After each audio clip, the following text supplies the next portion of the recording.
ठिकाणी प्राध्यापक रामभाऊ उगळे विद्यालय घोगाव ठिकाणी मला येण्याची संधी मिळाली। सर्वप्रथम आजच्या कार्यक्रमाचे प्रमुख मार्गदर्शक राज्य कार्यकारिणीचे सदस्य एम.टी. पाटील सर, त्याचबरोबर या विद्यालयाचे मुख्याध्यापक, त्यांच्या निमंत्रणामुळे एवढं चांगलं हायस्कूल बघायची संधी मिळाली, तुम्हाला बघायची संधी मिळाली, तुमच्याशी शेअर होण्याची संधी मिळाली। ते या विद्यालयाचे मुख्याध्यापक माननीय डॉक्टर ए.टी. पाटील सर, त्याचबरोबर जिल्हा सदस्य कांबळे सर, या विद्यालयाचे सर्व शिक्षक आणि अतिशय सुंदर गोड दिसणारे विद्यार्थी विद्यार्थिनी, खरोखर सकाळपासून तुम्ही या कार्यक्रमाकरता हजर राहिलाय आणि आता चेहरे जर बघितले तर तुमचे चेहरे असे जरी कंटाळा असला तरी एकदम प्रफुल्लित दिसतायत। खरोखर इथं आल्यानंतर एक वेगळीच ऊर्जा मिळाली। वेगळी ऊर्जा म्हणजे काय झालं, सगळीकडे हिरवळ, जिकडे बघावं तिकडे हिरवळ हिरवळगार। बघा एक आम्हाला कविता होती, हिरवे हिरवे गार गालीचे हरित तृणांच्या मखमालीचे, त्या सुंदर मखमालीवरती फुलराणी खेळत होती। अशा या सुंदर विद्यालयात आज मला येण्याची संधी मिळाली। आजूबाजूच्या विद्यालयात मला सातत्याने काही ना काहीतरी, अगदी तालुक्यातल्या सगळ्या शाळा कुठल्या ना कुठल्या हळदी कुंकूचा कार्यक्रम, महिला मेळावा असेल, विज्ञान दिन असेल, पर्यावरणाचा एखादा उपक्रम असेल, बोलवलं जात होतं।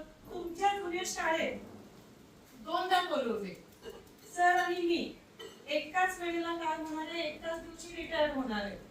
वाटायचं माझं 1 वर्ष राहिले, या शाळेत मला कधी बोलवणार आहे। तर खरोखर आज एका चांगल्या कार्यक्रमाच्या निमित्तानं मला या ठिकाणी उपस्थित राहण्याची संधी मिळाली। माझा आवाज मागे येतोय काय त्याला? माईकवर बोलू का असंच नॉर्मल? ठीक आहे। तर या ठिकाणी बघा छान वाटलं, मुली तर एवढ्या छान आवरून आले, त्यांच्याकडे असं बघत बसावं वाटते। इथं आल्यानंतर बघायला मिळाले विद्यार्थी बालमित्रांनो, पावसाळा सुरू झालाय आणि तुम्ही टाळ्या पण खूप छान वाजवताय।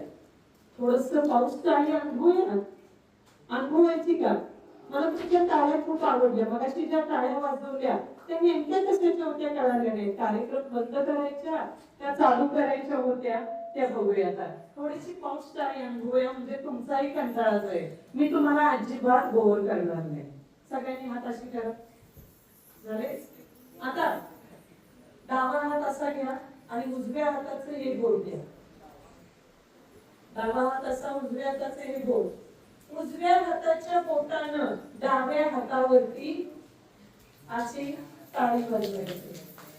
एकच बोट, एकच बोट, सर्वांनी सर्वांनी मनपूर्वक द्यायचं।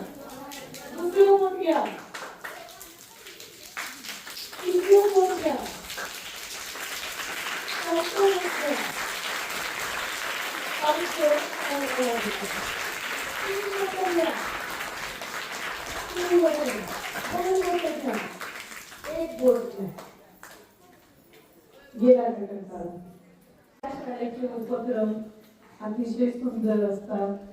खरोखर पर्यावरणाचं काम ए.टी. पाटील सरांच्या मार्गदर्शनाखाली तुम्ही अत्यंत सुंदर असं काम केलेलं आहे।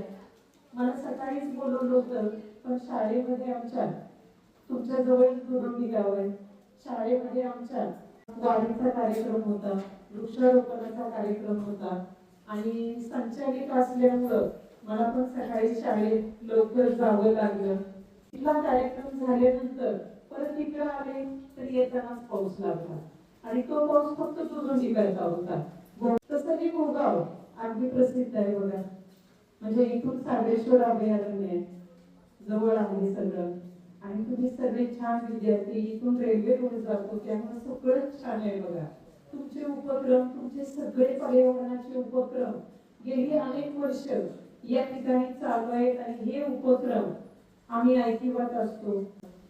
एक माणूस होता, जंगलात गेल्यानंतर फसला होता, कुठंच रस्ता दिसेना, इकडं दिसेना तिकडं दिसेना, काय करावं कळेना. मग तो घाबरला, आता रात्र होणार, कुठं पडावं हे कळेना. थोड्या वेळाने अंधार पडू लागला, खूप घाबरला. आता काय करायचं? तर एक झाडाखाली उभा राहिला. झाडाखाली उभा राहिल्यानंतर आता मी इथं सुरक्षित राहू शकतो, तोपर्यंत वाघाची डरकाळी ऐकली. बघा, एक तर रात्र पडत चालली, संध्याकाळची वेळ आहे, वाघाची डरकाळी ऐकली. आता या वाघापासून कसं संरक्षण करायचं? त्या झाडावरती तो चढला. त्याला वाटलं वाघ येणार नाही. थोड्या वेळाने वाघ झाडाखाली गोल गोल रिंगण काढायला लागला. माणूस वर होता, खाली वाघ होता. त्यानंतर त्याने काय केलं? थोडासा वरती सरकण्याचा प्रयत्न केला. वरती सरकला तर मस्तपैकी एक नाग फणा काढून त्याच्याकडं लक्ष देत असलेला बघितला. जरा जरी त्याचा हात त्या नागाला लागला असता तरी त्यानं काय केलं असतं? दंश केला असता. खाली उतरावं, वाघ झाडावरती गोल गोल फिरतोय. थोडं वर चढावं तर नाग तयारीत आहे. त्यानं हळूहळू दुसऱ्या झाडाला हात लावला. खाली वाघ, समोर नाग. दुसऱ्या झाडाला हात लावल्यानंतर त्याचा हात मधाच्या पोळ्याला लागला. मधाचं पोळं मोठं होतं. आणि वाघ, समोर नाग, इकडच्या बाजूला मधाचं पोळं. संकटच संकट.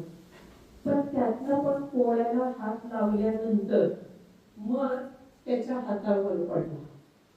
हातावर पडलेल्या मधाचा त्यानं चाटून आनंद घेतला. म्हणजे मधाच्या पोळ्यातला जे मधकोश असतो